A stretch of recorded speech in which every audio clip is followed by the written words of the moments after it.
যে দেহ তুমি যতন করো দিনে রাত্রে বসন ভূষণ কত বেশ, যবে পরমাত্মা হবে অন্তর ধ্যান, দেহের গতি কি হবে যেন ভস্মতির কিরিমি অবশেষ।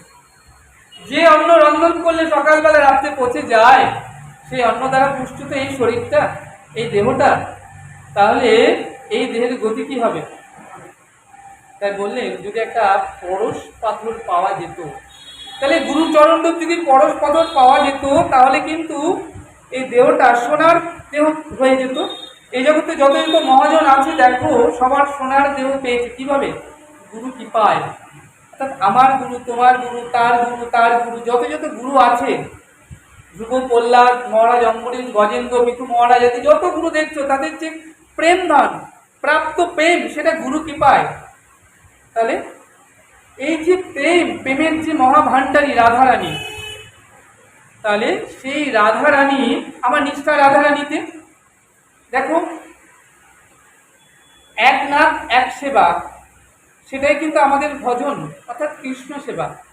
দেখো আমার নিষ্ঠা রাধারানীতে, অন্যের নিষ্ঠা অনেক কিছু, আমরা অনেক উপাসনা করি, কেউ কালীর উপাসনা করি, কেউ দুর্গার উপাসনা করি, কেউ অন্যান্য কত শীতলা, কত রকম দেব দেবীর উপাসনা করি। তা বলছেন তুমি উপাসনা করতে পারো, আমাদের দেহের মধ্যে যিনি আছেন না, তিনি হলেন মন মতি, একটি বস্তু, মন মতি। তাহলে তুমি যদি এই একটা ফুল মনে করো, এটা তোমার একটা ফুল তুমি দিতে চাও, তাহলে গোবিন্দকে যদি চরণে অর্পণ করো, তাহলে তুমি সেটা নিয়ে তো আর কোনো কাউকে দিতে পারবে না। যে কালীর চরণে দিয়েছে বা অন্য কোনো দেবদেবীকে দিয়েছে, তাহলে সেটা নিয়ে তুমি অন্য দেব দেবতার চরণে দিতে পারবে না। তাহলে বলছে তুমি ভক্তি করতেই পারো, কিন্তু ভক্তি কখনো দানা বাঁধবে না তোমার। তোমাকে ভ্রমণ করতে হবে নানান দেব দেবতা। তুমি কালীকে উপাসনা করে কালীকে প্রসন্ন করলে কালী নিয়ে যাবে দেবাদিদেব মহেশ্বরের কাছে, মহেশ্বরকে উপাসনা করলে, তাকে প্রসন্ন করলে সে নিয়ে যাবে তার প্রভু রামচন্দ্রের কাছে। তাহলে আমাদেরকে সেই তার কাছে যদি যেতে হয়, অর্থাৎ একটা উঁচু বাড়িতে উঠতে গেলে দেখো অনেকগুলো উপায় আছে। তুমি সিঁড়ি দিয়ে উঠতে পারো, আবার লিফটে উঠতে পারো। তাহলে আমরা কি করি না, আমরা নানান দেব দেবতাকে উপাসনা করে সন্তুষ্টি করতে চাই, আমরা সকলকে নিয়ে চলতে চাই, রাম শ্যাম যদু মধু সবাইকে, কিন্তু তাই তো আমাদের রাধারানীর কৃপা লাভ হয় না, তাই তো আমাদের কৃষ্ণের কৃপা লাভ হয় না। বলছেন তুমি নাম করছো, সেখানেও তোমার নিরপরাধী হয়ে নাম করতে হবে। বলছেন যতক্ষণ তুমি নাম করছো, অপরাধ শূন্য হইয়া লহ কৃষ্ণ নাম, কৃষ্ণ মাতা কৃষ্ণ পিতা কৃষ্ণ ধন প্রাণ। তুমি নাম করবে, সেখানে যদি অপরাধ শূন্য না থাকে, কৃষ্ণ দেখেন যে তুমি অপরাধ শূন্য হয়ে নাম করছো কিনা, তবেই তিনি কৃপা করবেন। নাহলে কিন্তু কৃষ্ণ নামে অপরাধ বিচার আছে, কৃপা করবেন না যতক্ষণ না তুমি নিরপরাধ হবে। কিন্তু আমার প্রেমময়ী রাধারানী দেখো, তিনি কখনো অপরাধী দেখেন না, কারোর দোষ দর্শনই করেন না, তিনি অদর্শী দোষী, অর্থাৎ কারোর দোষ দেখতেই জানেন না তিনি, অকাতরে যাকে দেখেন তাকেই প্রেম বিতরণ করেন। গোবিন্দ বলছেন ও রাধে, আমি কবে বা এমন হব, কবে তোমার মতো এমন দর্শী হব, হ্যাঁ, অকাতরে প্রেম বিলাবো সবাইকে, কবে এমন হব? রাধারানী বলেন হয়েই যাও না, তুমি এমন হয়েই যাও না।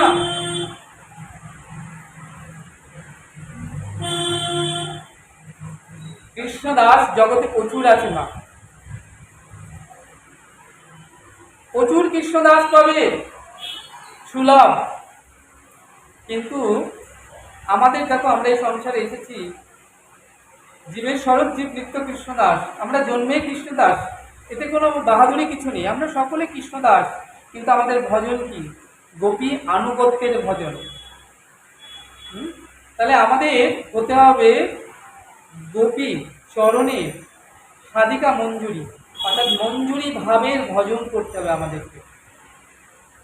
তাহলে এই যে মন্দাকিনী হচ্ছে যদি আমার রাধারানী হয় প্রেম ভাণ্ডারী, তাহলে এই রাধারানীর এই যে প্রেম ভাণ্ডার, যে তরঙ্গ, সেটা গিয়ে কোথায় মিশেছে না সেই সাগরে।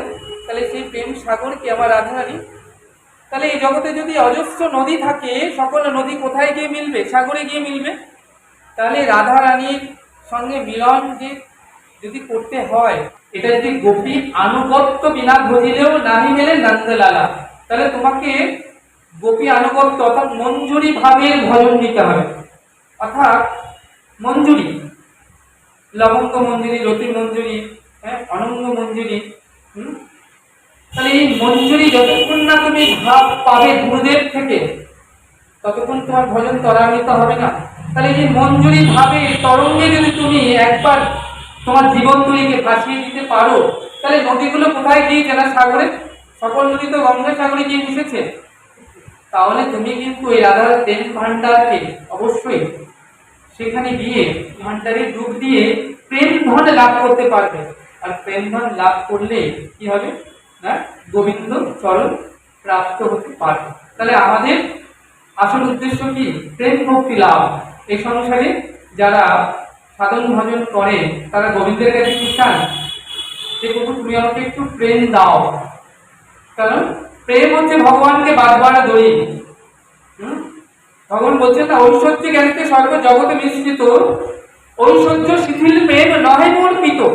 আমাকে বড় মানে আপনাকে হীন, তার প্রেমে তবু আমি না হয় অধীন। আপনাকে বড় মানে আমাকে সম কিংবা হীন, তার প্রেমে সর্বভাবে হই অধীন। মাতা যদি পুত্র জ্ঞানে করেন লালন পালন, পিয়া যদি মান করে ভৎসন, বেদ স্তুতি হইতে সেই হরে মোর মন। এই সকল শুদ্ধ ভক্ত লইয়া করবে অবতার, করিব বিভূত বিত অদ্ভুত বিহার। কি বললেন, ঐশ্বর্য জ্ঞানী সর্ব জগতে মিশ্রিত। অর্থাৎ ভগবানকে আমরা এই মন্দিরে এসেছি, কি দেখছি সামনে ভগবান। ভগবান বললেন যারা আমাকে ভগবানকে ভগবান রূপে জানে তারা আমাকে কখনো লাভ করতে পারবে না। আমি সেই ভালোবাসা পাওয়ার জন্য গোলক থেকে ভুলোকে আসিনি। কেন এসেছি, আমি নিজের জনের মতো ভালোবাসা পেতে চাই। তাহলে তাহলে আমাকে যদি ভগবান বলে জানে, তাহলে ভগবান ভগবত্তা অর্থাৎ আমি কার মতো ভালোবাসা চাই না, আমি পিয়া যদি মান করে তারণ ভৎসন। রাধারানী গোবিন্দকে ভৎসনা করেন, মান করেন, মানবতী হয়ে যান। তাহলে প্রেমের সার ভাব, ভাবের পরাকাষ্ঠার নাম মহাভাব। আর মহাভাব স্বরূপিণী রাধা ঠাকুরানী সর্বগুণ কান্তা শিরোমণি।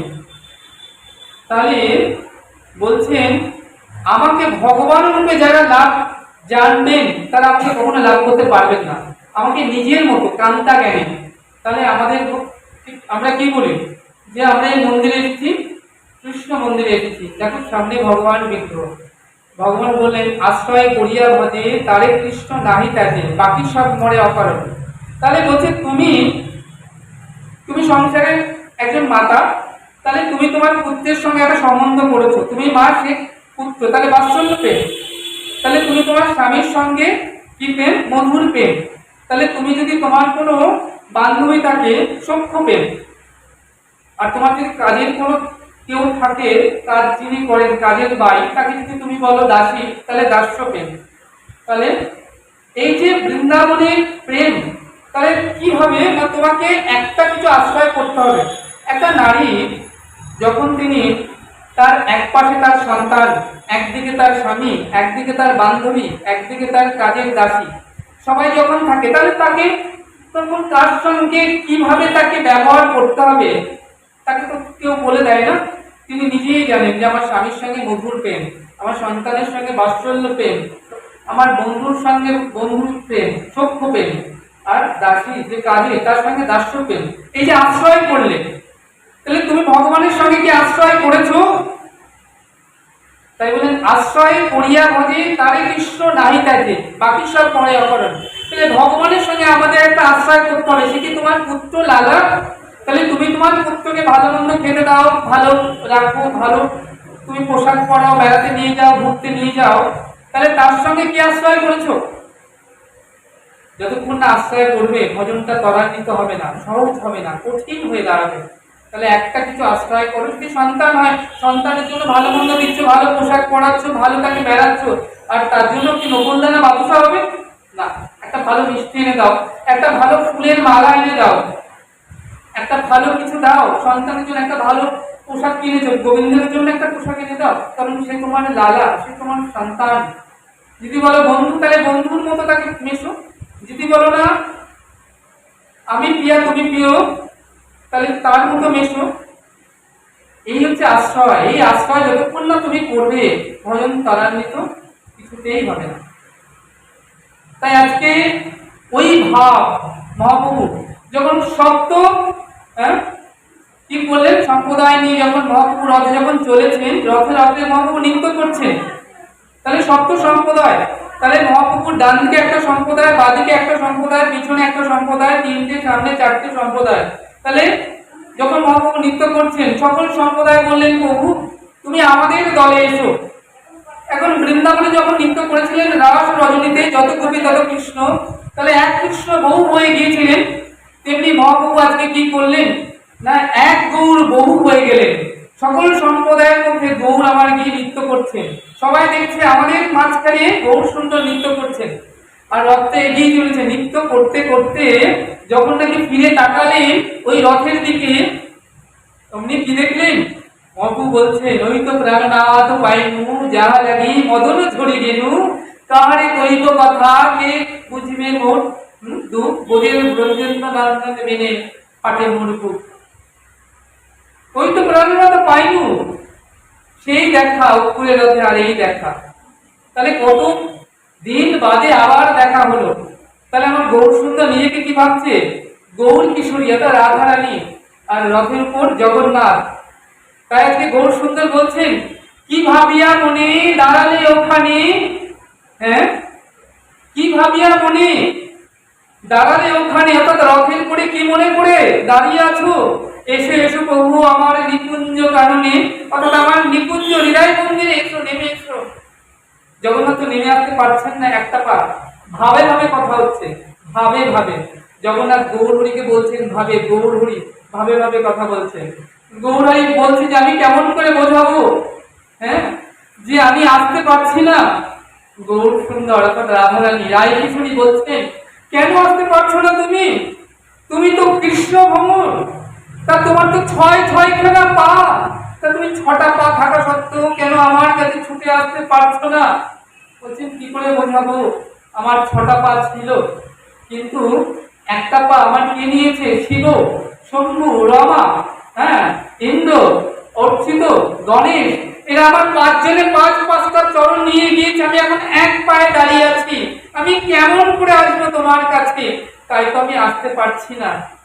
আজ খোল করতালে নাচে গোড়া, মুখে জয় জয় দিয়া, আজ খোল করতালে গোড়া নাচছে, আর ওই ভাবাবিষ্ট হয়ে রথের দিকে তাকিয়ে বলছে ওখানে কেন, আমার নিকুঞ্জের কারণে এসো, আমার হৃদয় মন্দিরে এসো। গৌর সুন্দরকে আজকে ডাকছে। আজকে সেই যে জগন্নাথ যে রথ দেখছেন সামনে নৃত্য করছে গৌরহরি, তাই এখানে বলছেন সাজিয়া কৃষ্ণ চৈতন্য রথাগ্রেণ নর্তজ জানাসি জগতে চিত্তম জগন্নাথ অপি বিস্মৃত। আজ গৌর সুন্দরের রথের অগ্রে নৃত্য দেখে জগন্নাথ অপি বিস্মৃত, তিনি বিস্ময়ান্বিত হয়ে যাচ্ছেন। কেন না, রাস রজনীতে সেই গোপীদের সঙ্গে শতকোটি গোজঙ্গনা, গিরি গোজবালা, মাঝনে চিকনকালা, যত গোপী তত কৃষ্ণ যে নৃত্য হয়েছিল, সেই নৃত্যটা কেমন হয়েছিল, কত মধুর হয়েছিল, কত বিস্ময়িত হয়েছিল, সেদিন দেখবার সময় পাননি। কারণ তিনি শুধু ছিলেন গোপীদের মাঝখানে, এক বহু হয়ে গিয়েছিলেন। কিন্তু আজকে জগন্নাথ রথের অগ্রে তথা রথের উপর থেকে তিনি দেখছেন তার রাধা কেমন নৃত্য করছে।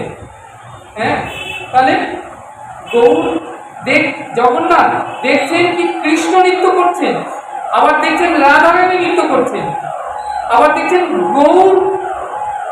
গৌরের মধ্যে কি আছে, রাধা কৃষ্ণ মিলিত তনু, রাধা কৃষ্ণ মিলিত তনু নৃত্য করছে। তাহলে নৃত্য করছেন কজন, 4 জন নৃত্য করছে একসঙ্গে, কৃষ্ণ নৃত্য করছে, রাধাই নৃত্য করছে, রাধা কৃষ্ণ মিলিত নৃত্য করছে।